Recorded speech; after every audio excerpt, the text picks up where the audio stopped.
ঘূর্ণিঝড় রেমালের সর্বশেষ পরিস্থিতি। এই মুহূর্তে ঘূর্ণিঝড় রেমাল উপকূলের খুব কাছাকাছি চলে এসেছে। বিকেল নাগাদ এটা বাংলাদেশি উপকূলে আঘাত হানা শুরু করবে। আমরা অনেকেই ভেবেছিলাম হয়তো সকাল নাগাদ, আসলে একটু দেরি হতেছে।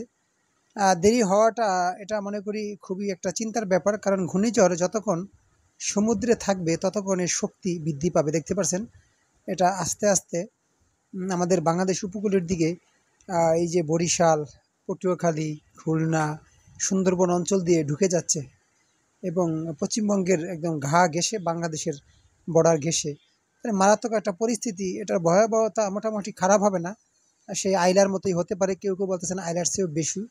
দেখতে পাচ্ছেন এটা ধীরে ধীরে 27 তারিখের বিকাল নাগাদ আমাদের বাংলাদেশের পুরো অঞ্চল জুড়ে এটা তাণ্ডব দেখাবে, কম বেশি বৃষ্টির মাধ্যমে আর কি।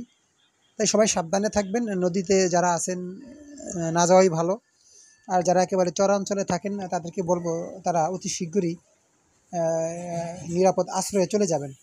এটা কিন্তু প্রচুর পরিমাণে বৃষ্টি ঝরাবে, বৃষ্টি জড়িয়ে জড়িয়ে আস্তে আস্তে দুর্বল হয়ে যাবে। যে কোনো ঘূর্ণিঝড়ই মারাত্মক, সেই সিডর বলেন, আইলা বলেন, নার্গিস, মালা, আরও কত ঘূর্ণিঝড় বাংলাদেশে হয়েছে। তাই সবাইকে বলবো অবশ্যই সাবধান থাকবেন। এটা বিকেলের পর থেকে আমাদের উপকূলে আঘাত হানতে শুরু করবে। আজকের মতো বিদায় নেব।